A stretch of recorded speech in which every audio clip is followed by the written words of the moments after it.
அட கடவுளே! இந்த பர்கரும் வீட்டுக்குள்ளேயே வந்துருச்சா? அப்படிங்கிற மாரி தான் நான் ஷாக்ல இருந்தேன். எனக்கு எப்பவுமே வீட்ல செய்ற ஃபுட் மேல தான் இன்ட்ரெஸ்ட். ஏன்னா, அது கொஞ்சம் ஹைஜீனிக் பிளஸ் டேஸ்ட்டு அதெல்லாம் தாண்டி கொஞ்சம் ஹெல்த்தி.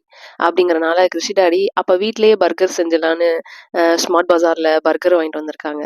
அட கடவுளே! என்ன ஒரு அண்டர்ஸ்டாண்டிங். ஏன்னா கடையிலலாம் கேக் சாப்பிடுறாங்கன்னா, வீட்ல கேக் பண்ண ஆரம்பிச்சேன். அதுக்கப்புறம் பிரெட்டு, சாண்ட்விச்சுன்னு கடையில சாப்பிடுறாங்கன்னு வீட்ல செய்ய ஆரம்பிச்சேன். இப்போ பர்கரும் வீட்டுக்குள்ள வந்துருச்சு. சரி இனிமே பர்கர்லாம் வாங்கிட்டு வர வேண்டாம்னு நான் சொல்லியிருக்கேன். அண்ட் அதுக்காக கொஞ்சம் ப்ரிப்பரேஷன்லாம் நான் ரெடி பண்ணி குடுத்துட்டு இருந்தேன். ஏன்னா, சரி பாவம் சாப்பிட்டா நல்லாயிருக்கும். அந்த எக்ஸ்பீரியன்ஸும் பார்த்துரணும் இல்லையா? அதுக்காக. ஸோ அந்த பொட்டேட்டோ, ஆனியன் அண்டு அந்த கொஞ்சம் அந்த ஆனியன் ஸ்ப்ரிங்கிள்ஸ் மாதிரி ஏதோ ஒண்ணு, அப்புறம் கார்லிக்கு இதெல்லாம் கிருஷி டாடியே மேக் பண்ணாங்க.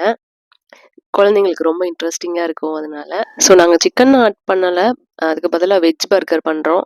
ஸோ பொட்டேட்டோல ஒரு கட்லட் மாரி கிருஷி டாடி ரெடி பண்ணி, அத சென்டர்ல ஆட் பண்ணி சீஸ் கூட வச்சு சாப்பிடலான்ட்டு ரெடி பண்ணிட்டுருக்காங்க.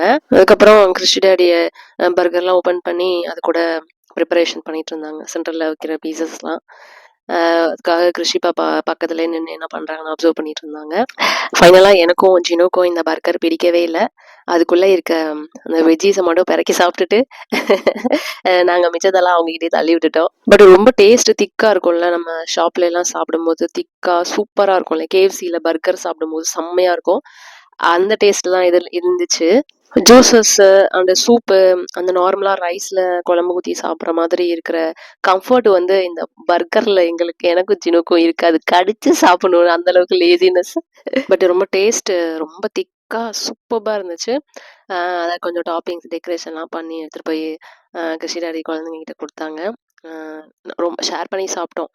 பட் நான் சொல்லிட்டேன், இந்த மாரி பர்கர்லாம் வீட்டுக்கு எடுத்துட்டு வர வேண்டாம். ரெகுலரா நம்ம செஞ்சு சாப்பிட ஆரம்பிச்சுருவோம்.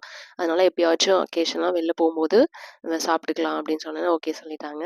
ஜீனு அப்படியே ஆக்ட் பண்ணிட்டு இருந்தான். உள்ள ஆணியன் போட்டுக்கிறேன் எனக்கு. சரியா?